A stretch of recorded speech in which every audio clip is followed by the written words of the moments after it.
L'oxygène est un médicament. Dans quel cas son administration peut-elle être risquée, ou est contre-indiquée? Quelles précautions par exemple chez l'insuffisance respiratoire chronique, que l'on a abordé précédemment? On aborde ici les limites en fait, de l'utilisation de l'oxygène, notamment en inhalation. Il n'existe réellement pas de contre-indication absolue lorsque la victime présente une détresse vitale à administrer de l'oxygène. Et vous savez qu'en cas de doute, il vaut mieux administrer de l'oxygène prioritairement. Cependant, il y a certaines situations qui nécessitent des précautions particulières. Vous venez de le citer, ce sont les victimes qui sont atteintes de bronchopneumopathie chronique obstructive, particulièrement qui souffrent d'hypercapnie. Ces victimes, en fait, elles peuvent avoir une hypoxie chronique, qui est souvent d'ailleurs compensée, et elles ont une stimulation de leur respiration qui dépend de l'hypoxémie, c'est-à-dire du manque d'oxygène. C'est le manque d'oxygène qui les fait respirer. Chez une personne qui ne présente pas une bronchopneumopathie chronique obstructive, la ventilation n'est pas réglée avec le taux d'oxygène, mais elle est réglée sur le taux de gaz carbonique.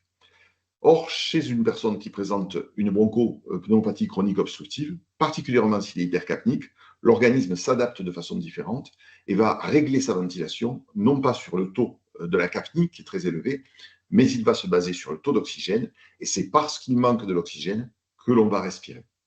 Si vous administrez de l'oxygène à haut débit à une personne qui présente une bronchopneumopathie chronique obstructive et aussi pendant de longues minutes, ça ne se réalise pas très rapidement, eh bien, ce qui va se passer, c'est que vous allez compenser naturellement cette hypoxie, puisque vous allez revenir à un taux plus acceptable d'oxygène. Et comme la victime ne manquera plus d'oxygène, à ce moment-là, sa ventilation va ralentir, voire à s'arrêter. Et c'est pour ça qu'une victime qui présente une BPCO, eh bien, il faut être très prudent dans l'administration d'oxygène. Et on préconise, dans ces cas-là, d'utiliser d'abord comme technique d'administration les lunettes, de les utiliser à un débit modéré. On commence toujours à 1 litre minute. Si la victime habituellement a de l'oxygène à domicile et n'est pas sous oxygène, eh bien à ce moment-là, il faut lui remettre ses lunettes avec le débit qu'elle a l'habitude finalement d'utiliser.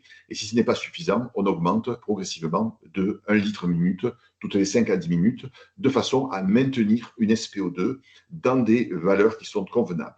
Les valeurs qui médicalement sont actuellement recommandées pour régler le débit d'oxygène administré chez une personne qui présente une BPCO, il a été remodifié dernièrement et il doit être entre 89 et 92%.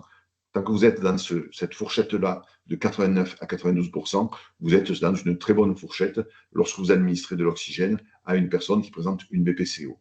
Naturellement, malgré tout, il peut y avoir malgré tout, même lorsque vous administrez de l'oxygène, il peut y avoir une aggravation de la victime qui est liée à son état, d'où la nécessité de surveiller étroitement sa conscience et sa fréquence respiratoire, et naturellement, d'avoir un avis médical précoce le plus rapidement possible. Dès que vous avez fait le premier bilan, essayez d'avoir un avis médical pour vous indiquer quelle est la conduite à tenir et la suite à donner.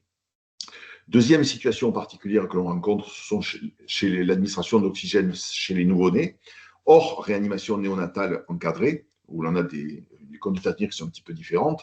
L'hyporoxie, c'est-à-dire l'administration trop importante d'oxygène, peut entraîner un effet toxique sur certains tissus, notamment sur la rétine pour le nouveau-né, mais aussi les poumons et le cerveau. C'est pour ça que chez ce type de patient, il faut utiliser l'oxygène de façon prudente, avec des indications qui sont claires, et n'hésitez pas à demander un avis médical précoce qui vous permettra d'avoir des recommandations sur la façon de régler votre taux d'administration d'oxygène chez les nouveau-nés. Enfin, vous avez une troisième situation, qui sont les situations sans signe de détresse ni hypoxie apparente. Il faut savoir que l'oxygène est inutile et potentiellement délétère s'il est administré à des patients qui sont stables et qui n'ont pas d'hypoxie. Le risque, c'est l'installation d'une vasoconstriction coronaire avec une augmentation du stress oxydatif. Et on va voir ce que c'est en fait. Quelles sont ces situations où l'on va rencontrer, où l'on n'aura pas de détresse, mais où il existe